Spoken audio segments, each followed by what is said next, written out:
ಮಾರಿಯಮ್ಮ ದೇವಿ ಮತ್ತು ಉಚ್ಚಂಗಿ ದೇವಿ. ಮಾರಿಯಮ್ಮ ದೇವಿ ಪ್ರಧಾನ ಇದ್ದಾರೆ, ಅದರ ಎದುರುಗಡೆ ಅಭಿಮುಖವಾಗಿ ಅದರ ತಂಗಿ ಉಚ್ಚಂಗಿ ದೇವಿ. ಉಚ್ಚಂಗಿ ದೇವಿ ಅಂದರೆ ಒಂದು ಉಗ್ರಸರಿ, ಅದಕ್ಕೆಲ್ಲ ಹೊರಗಡೆ ಬಳ್ಳಿಯೆಲ್ಲ ಅದು ಉಚ್ಚಂಗಿ 3 ಜಾತ್ರೆ ಆಗ್ತದೆ. ದೊಡ್ಡ ಪೂಜೆ ಪ್ರತಿಷ್ಠಾದಿ ಬ್ರಹ್ಮ ಕಲಶದ ವಿಶೇಷ ಪೂಜೆಗಳು ಇವರ ನಾಯಕತ್ವದಲ್ಲಿ ನಾವು ಹುಬ್ಬಳ್ಳಿಯಲ್ಲಿ ಅಯ್ಯಪ್ಪ ಪ್ರತಿಷ್ಠೆ ನಾನೇ ಮಾಡ್ತಿರೋದು. ಹೌದು, ನಾನು ಬೆಳಿಗ್ಗೆಯಲ್ಲಿಂದ ಬಂದದ್ದು, ರಾತ್ರಿ ಅಲ್ಲಿಗೆ ಬರಕ್ಕೆ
ಸಮಯ ಅಂತ ದೇವರು ನಮಗೆ ಆರೋಗ್ಯ, ಭಾಗ್ಯ, ನೆಮ್ಮದಿ, ಶ್ರೇಯಸ್ಸು, ರಕ್ಷಣೆಯನ್ನು ಕೊಟ್ಟು ಒಳ್ಳೊಳ್ಳೆ ಕೆಲಸವನ್ನು ಮಾಡಲಿಕ್ಕೆ ಬೇಕಾಗಿರುವ ಶಕ್ತಿಯನ್ನು ಕೊಟ್ಟು ದೇವರು ಕಾಪಾಡಲಿ ಅಂತ ನಾವು ದೇವರಲ್ಲಿ ಪ್ರಾರ್ಥಿಸ್ತಾ ಕೊಡುವಂಥ ಅನುಗ್ರಹ ಪ್ರಸಾದ, ಅನುಗ್ರಹ, ರಕ್ಷಣೆ, ಸೌಖ್ಯ, ಸೌಭಾಗ್ಯವನ್ನು ದೇವರು ಕಾಪಾಡ್ತಾ ದೇವರೊಳಗೆ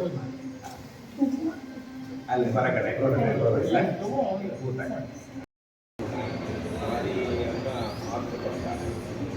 ಉಚ್ಚಂಗಿ ಅಮ್ಮ ಒಳ್ಳೆ ಕೆಲಸವನ್ನು ಮಾಡ್ಕೊಂಡು ಬರ್ತಾರೆ. ಹಾಗೆ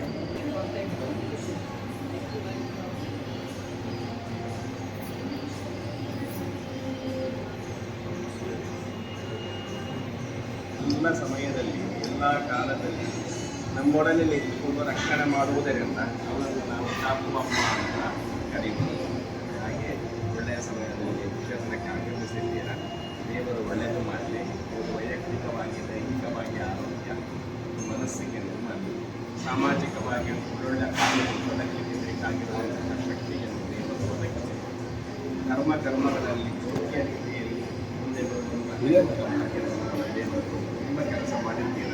ದೇವಸ್ಥಾನವನ್ನು ಕಟ್ಟಿ ಶೃಂಗೇರಿ ಸ್ವಾಮಿಗಳಿಗೆ ದಾನ ಮಾಡಿದ್ದಾರೆ. ಹುಬ್ಬಳ್ಳಿಯಲ್ಲಿ ಒಳ್ಳೆಯ ಕೆಲಸವನ್ನು ದೇವರು ಮಾಡಿಸಿದ್ದಾರೆ. ಇನ್ನು ಒಳ್ಳೊಳ್ಳೆಯ ಶ್ರೇಷ್ಠ ಕೆಲಸಗಳನ್ನು ಮಾಡಿಸುವ ಭಾಗ್ಯ ದೇವರು ಕೊಡಲಿ. ನಾಳೆ ನೀವು ಹೇಳಬೇಕು, ಕಾಪು ಮಾರಿಯಮ್ಮನಿಗೆ ಬಂದಿದ್ದೇನೆ, ನನಗೆ ತುಂಬ ಅನುಕೂಲ ಆಗಿದೆ, ಅಮ್ಮನನ್ನು ನಿತ್ಯ ಕಾಯ್ತಾ ಇದ್ದಾಳೆ ಎನ್ನುವಂತಹ ಮಾತುಗಳು ಬಾಯಿಯಲ್ಲಿ ಬರುವ ಹಾಗೆ ತಾಯಿ ನಿಮ್ಮನ್ನು ಸದಾ ರಕ್ಷಣೆ ಮಾಡಲಿ ಅಂತ ನಾವು ದೇವರಲ್ಲಿ ಶ್ರದ್ಧೆಯಿಂದ ಪ್ರಾರ್ಥನೆ ಮಾಡ್ತಾ ಕೊಡುವಂತಹ ಅನುಗ್ರಹ ಪ್ರಸಾದ, ರಕ್ಷಣೆ, ಸೌಖ್ಯ, ನೆಮ್ಮದಿಯನ್ನು ಕೊಟ್ಟು ದೇವರ ಕಾಪಾಡ್ತಾರೆ. ದೇವರೊಳಗೆ ಅಂತೇಳಿ ಭಕ್ತರಿಗೆ ಮಂಗಳವಾರ ದಿವಸ ಮಾತ್ರ ಇಲ್ಲಿ ವಿಶೇಷ ದಿನ. ಮಂಗಳವಾರ ದರ್ಶನ ಎಲ್ಲ ಆವೇಶ ಎಲ್ಲ